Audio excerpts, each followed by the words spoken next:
ಧರ್ಮಸ್ಥಳದಲ್ಲಿ ನೂರಾರು ಶವ ಹೂತಿಟ್ಟಿದ್ದೀನಿ. ಈ ಪ್ರಕರಣಕ್ಕೆ ಸಂಬಂಧಪಟ್ಟಂತೆ ಈಗ ಎಸ್ಐಟಿ ಅಧಿಕಾರಿಗಳು ಗಿರೀಶ್ ಮಟ್ಟಣ್ಣನವರಿಗೆ ಬುಲಾವನ್ನ ಕೊಟ್ಟಿದ್ದಾರೆ.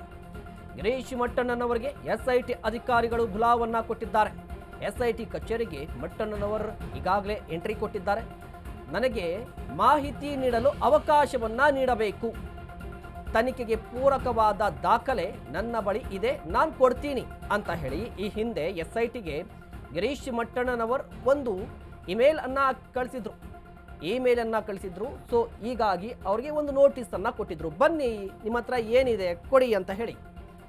ಇದೇ ವಿಚಾರಕ್ಕೆ ಸಂಬಂಧಪಟ್ಟಂತೆ ಇವತ್ತು ಎಸ್ಐಟಿ ಕಚೇರಿಗೆ ಭೇಟಿಯನ್ನ ಕೊಟ್ಟಿದ್ದಾರೆ.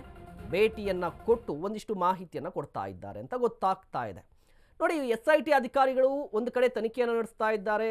ಚಿನ್ನಯ್ಯನ ಬಂಧನವಾಗಿದೆ, ಕಸ್ಟಡಿಯಲ್ಲಿದ್ದಾನೆ, ಆತನ ಬಗ್ಗೆ ಈಗಾಗಲೇ ತನಿಖೆ ನಡೀತಾ ಇದೆ. ಮತ್ತೊಂದು ಕಡೆ ಇಡೀ ಪ್ರಕರಣದ ತನಿಖೆಯ ಭಾಗವಾಗಿ ಗಿರೀಶ್ ಮಟ್ಟಣ್ಣನವರು ಒಂದು ಇಮೇಲನ್ನು ಕಳಿಸಿದ್ರು ಎಸ್ಐಟಿ ಅಧಿಕಾರಿಗಳಿಗೆ.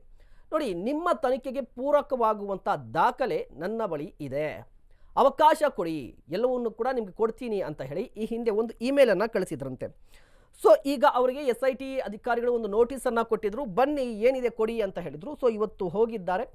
ಹೋಗಿ ಒಂದಿಷ್ಟು ಡಾಕ್ಯುಮೆಂಟ್ಸ್ ಜೊತೆಗೆ ಒಂದಿಷ್ಟು ಸಾಕ್ಷಿಗಳನ್ನು ಕೊಟ್ಟಿದ್ದಾರೆ ಅಂತ ತಿಳಿದು ಬರ್ತಾ ಇದೆ. ಇಡೀ ಪ್ರಕರಣಕ್ಕೆ ಸಂಬಂಧಪಟ್ಟಂತೆ ಜೊತೆಗೆ ಗಿರೀಶ್ ಮಟ್ಟಣ್ಣನವರ ವಿರುದ್ಧ ಒಂದು ಆರೋಪ ಕೇಳಿ ಬರ್ತಾ ಇತ್ತು. ಏನು ಆ ಆರೋಪ ಅಂತ ಹೇಳಿದ್ರೆ, ಗಿರೀಶ್ ಮಟ್ಟಣ್ಣನವರು ತಮ್ಮ ಭಾಷಣದಲ್ಲಿ ಮತ್ತು ತಮ್ಮ ಸೋಷಿಯಲ್ ಮೀಡಿಯಾದ ಖಾತೆಗಳಲ್ಲಿ ಒಂದು ಮಾತನ್ನು ಪದೇ ಪದೇ ಹೇಳ್ತಾ ಇದ್ರು.